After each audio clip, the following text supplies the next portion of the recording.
Welcome to స్వతంత్ర TV. నా పేరు రహీం. ముందుగా హెడ్లైన్స్ చూద్దాం. ముగిసిన 5వ విడత ఎన్నికల పోలింగ్. 8 రాష్ట్రాల్లో 49 స్థానాలకు ముగిసిన పోలింగ్.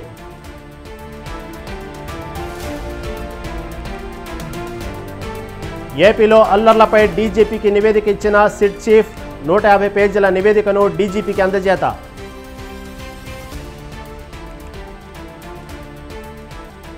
హైదరాబాద్లో నా ఇంట్లోనే ఉన్నాను, రేవ్ పార్టీకి వెళ్లే వ్యక్తిని కానన్న శ్రీకాంత్.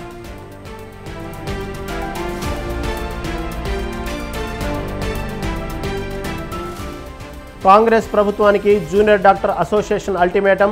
సమస్యలు పరిష్కరించకపోతే సమ్మె చేస్తామంటున్న జూడాలు.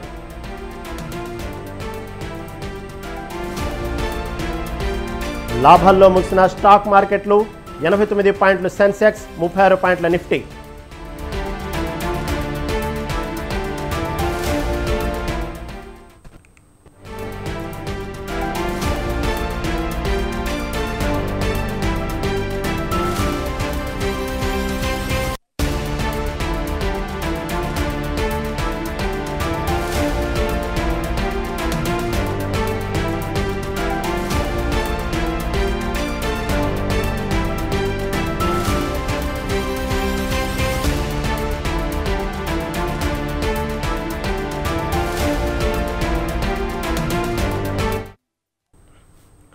బ్రేకింగ్ న్యూస్ చూస్తున్నాం. 2024 లోక్సభ ఎన్నికల్లో 5వ దశ పోలింగ్ ప్రశాంతంగా పూర్తయింది.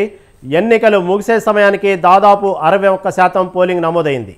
పశ్చిమ బెంగాల్లో భారీగా 67% పోలింగ్ జరగడం విశేషం. మహారాష్ట్రలో మాత్రం కాస్త మందకొడిగా పోలింగ్ సాగింది. 6 రాష్ట్రాలు, కశ్మీర్, లద్దాఖ్లోని మొత్తం 49 నియోజకవర్గాల్లో పోలింగ్ జరిగింది. దీంతో ఇంతవరకు లోక్సభలోని 427 నియోజకవర్గాలకు ఎన్నికల పర్వం పూర్తయింది.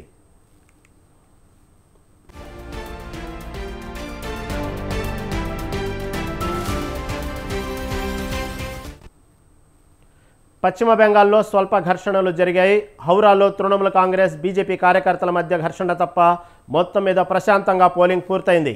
కొన్ని పోలింగ్ కేంద్రాల్లో ఓటింగ్ యంత్రాలు మొరాయిస్తే బరాక్పూర్లో కొన్ని పోలింగ్ కేంద్రాల్లో కరెంట్ పోవడంతో కొవ్వొత్తుల సాయంతో పోలింగ్ నిర్వహించారు.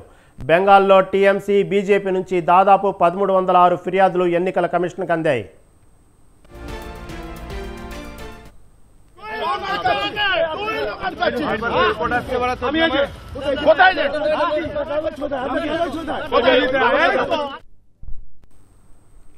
ఉత్తరప్రదేశ్లో రాహుల్ గాంధీ పోటీ చేస్తున్న రాయ్బరేలీ, స్మృతి ఇరానీ పోటీ చేస్తున్న అమేథీతో సహా 14 స్థానాలకు, పశ్చిమ బెంగాల్లో 7, బీహార్, ఒడిశాలో చెరో 5 ఎంపీ స్థానాలకు, జార్ఖండ్లో 3, జమ్మూ కాశ్మీర్, లద్దాఖ్లో ఒక్కో స్థానానికి పోలింగ్ జరిగింది. ఒడిశాలో 5 పార్లమెంటు, 35 అసెంబ్లీ నియోజకవర్గాలకు పోలింగ్ ముగిసింది.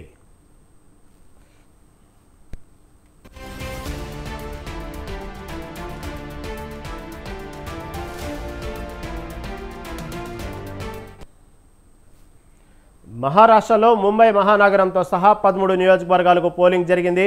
బాలీవుడ్లోని సినీ నటులు, నటీమణులు, క్రికెటర్లు, సెలబ్రిటీలంతా చురుగ్గా ఓటేసేందుకు రావడంతో సినీ అభిమానులు పండుగ చేసుకున్నారు. నగరంలోని పోలింగ్ కేంద్రాల వద్ద సందడి నెలకొంది. నటీనటులతో కలిసి ఓటు వేసేందుకు పెద్ద ఎత్తున ఓటర్లు పోలింగ్ కేంద్రాలకు క్యూ కట్టారు.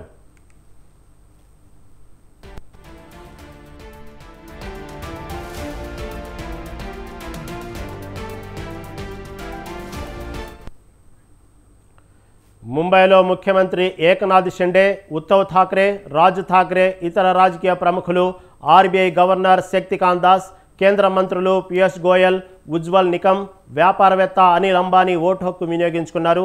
క్రికెటర్ సచిన్ టెండూల్కర్, బాలీవుడ్ నటులు హేమమాలిని, ధర్మేంద్ర, రేఖా, పరేష్ రావల్, సానియా మల్హోత్రా, జాన్వీ కపూర్, రాజ్ కుమార్ రావు, అక్షయ్ కుమార్, ఫర్హాన్ అఖ్తర్, జోయా అఖ్తర్, షాహిద్ కపూర్ తదితరులు ఓటు హక్కు వినియోగించుకున్నారు.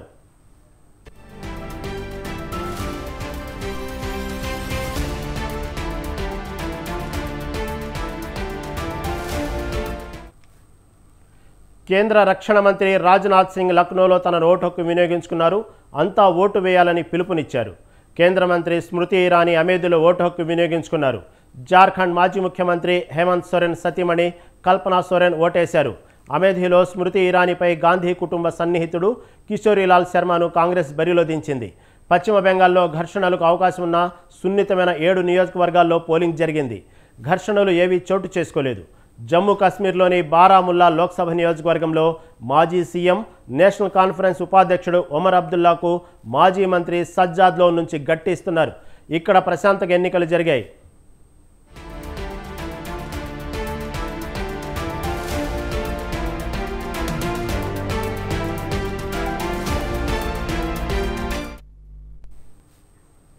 తెలంగాణ కేబినెట్ భేటీ కొనసాగుతోంది. సీఎం రేవంత్ రెడ్డి అధ్యక్షతన ప్రారంభమైన సమావేశానికి మంత్రులతో పాటు ఆయా శాఖల ఉన్నతాధికారులు హాజరయ్యారు. ఖరీఫ్ సీజన్ పంట ప్రణాళిక, ధాన్యం కొనుగోళ్లపై కేబినెట్ చర్చిస్తోంది. మేడిగడ్డ, అన్నారం, సుందిళ్ల బ్యారేజ్ రిపోర్టుపై కూడా చర్చిస్తున్నారు. కేబినెట్ సమావేశానికి కేంద్ర ఎన్నికల సంఘం షరతులతో కూడిన అనుమతి ఇవ్వడంతో ఉమ్మడి రాజధాని, రైతు రుణమాఫీ వంటి అంశాలను ఫలితాల తర్వాత చర్చించనున్నారు.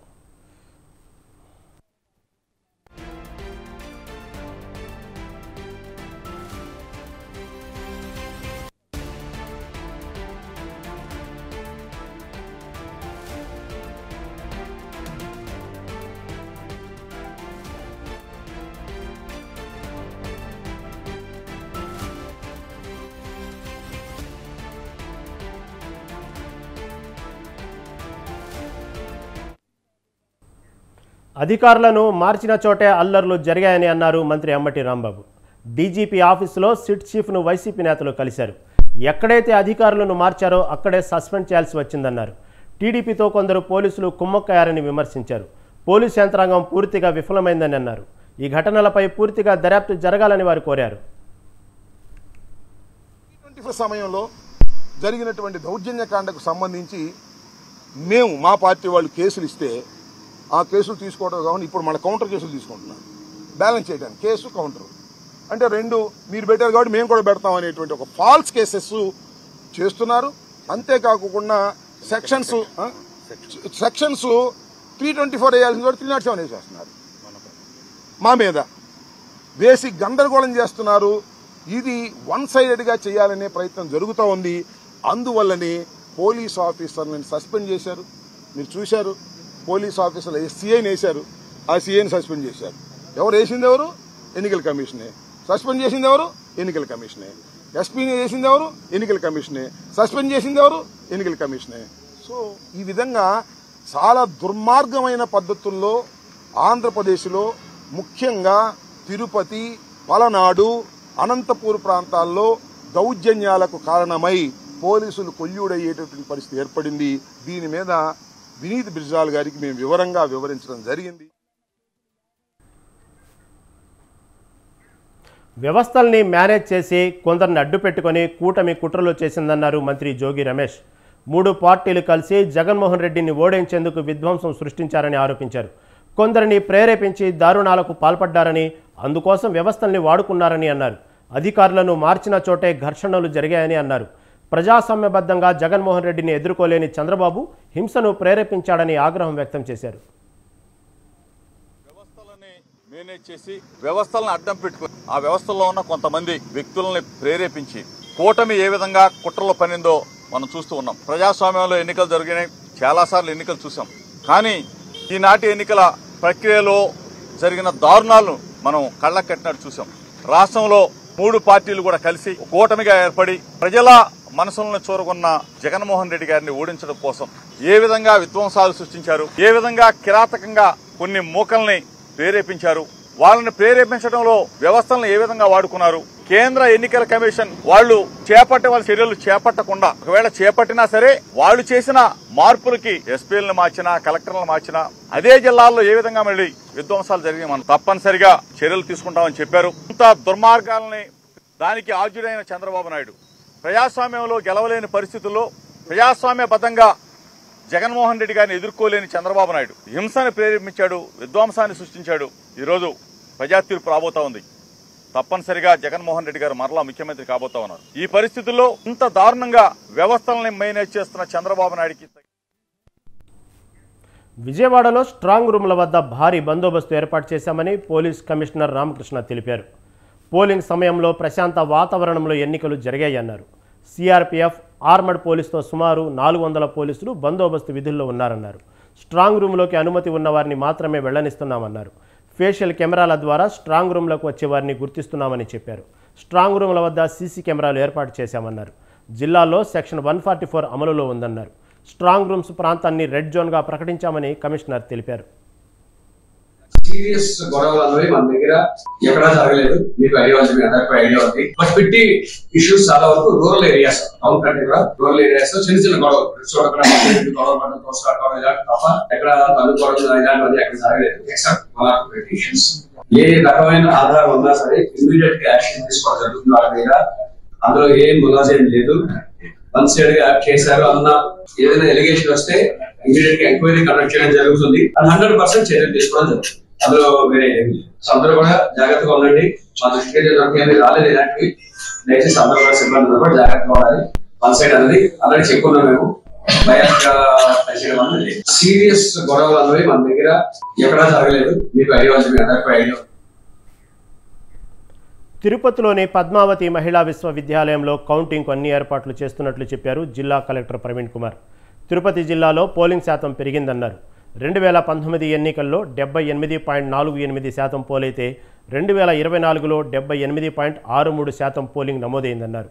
తిరుపతి జిల్లాలోనే వెంకటగిరి నియోజకవర్గంలో ఎక్కువగా పోలింగ్ శాతం నమోదైందని, దొంగ ఓట్లు వేయడానికి వచ్చిన ముగ్గురిపై కేసులు పెట్టామన్నారు. తిరుపతికి అదనంగా 2 కేంద్ర బలగాలు చేరుకున్నాయన్నారు.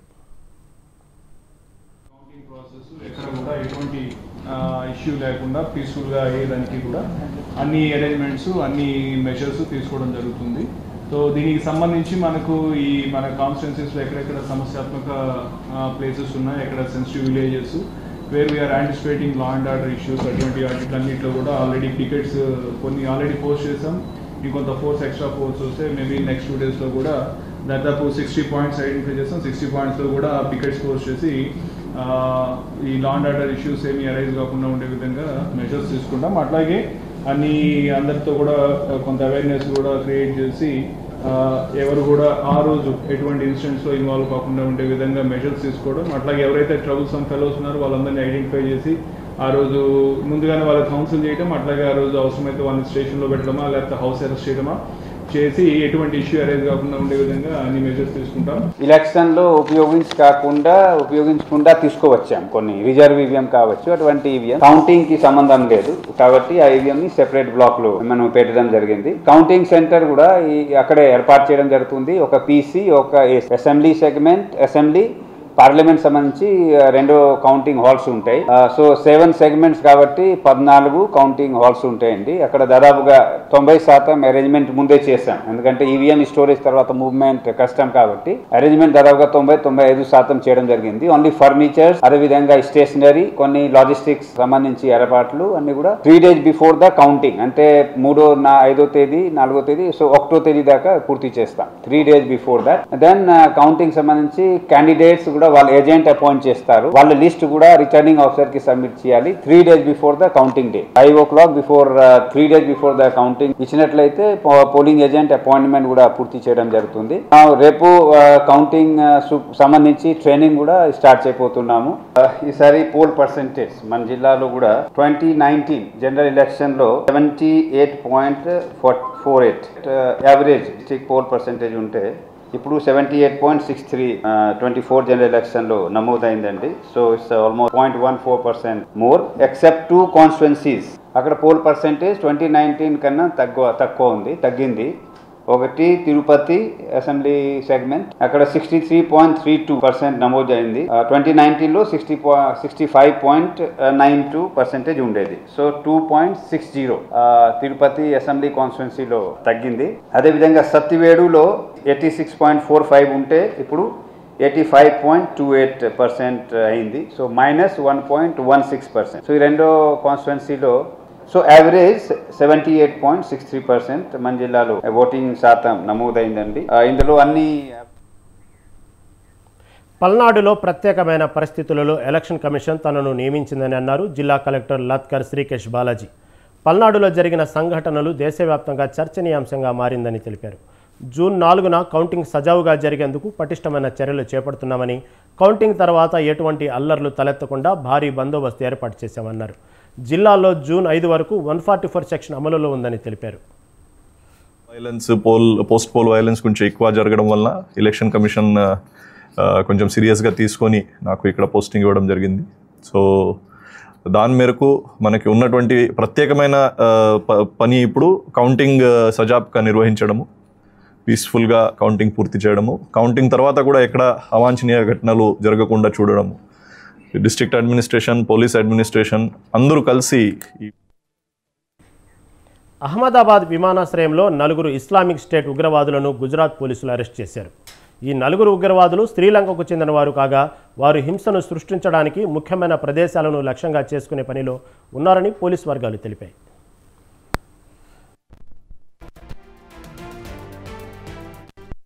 మహమ్మద్ రజ్దీల్గా గుర్తించారు. ఈ 4 ISIS ఉగ్రవాదులు తొలుత కొలంబో నుంచి చెన్నై చేరుకున్నారని, ఆ తర్వాత అక్కడి నుంచి అహ్మదాబాద్కు చేరుకున్నారని సంబంధిత వర్గాలు తెలిపాయి. వీరు అహ్మదాబాద్ విమానాశ్రయంలో తమ పాకిస్తానీ హ్యాండర్ల నుండి సందేశం కోసం ఎదురు చూస్తున్న సమయంలో గుజరాత్ పోలీసుల యాంటీ టెర్రరిజం స్క్వాడ్ పట్టుకుంది. వారి నుంచి కొన్ని పాక్ తయారీ ఆయుధాలు స్వాధీనం చేసుకున్నారు.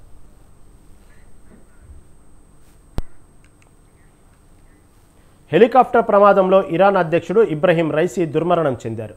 దీంతో ఆయన స్థానంలో తాత్కాలిక అధ్యక్షుడిగా మొహమ్మద్ మొగ్బర్ బాధ్యతలు స్వీకరించారు. ఇరాన్ రాజ్యాంగం ప్రకారం సిట్టింగ్ ప్రెసిడెంట్ మరణం తర్వాత మొదటి వైస్ ప్రెసిడెంట్ మొహమ్మద్ మొగ్బర్కు అవకాశం దక్కింది. తాత్కాలిక హోదాలో ఈ అధ్యక్ష పదవిని చేపట్టారు.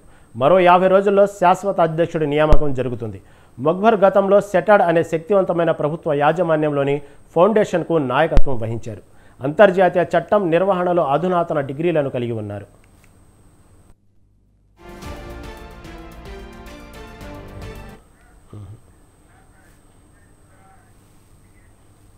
ఇవి ఇప్పటి వరకున్న అప్డేట్స్. మరిన్ని అప్డేట్స్ కోసం చూస్తూనే ఉండండి స్వతంత్ర టీవీ.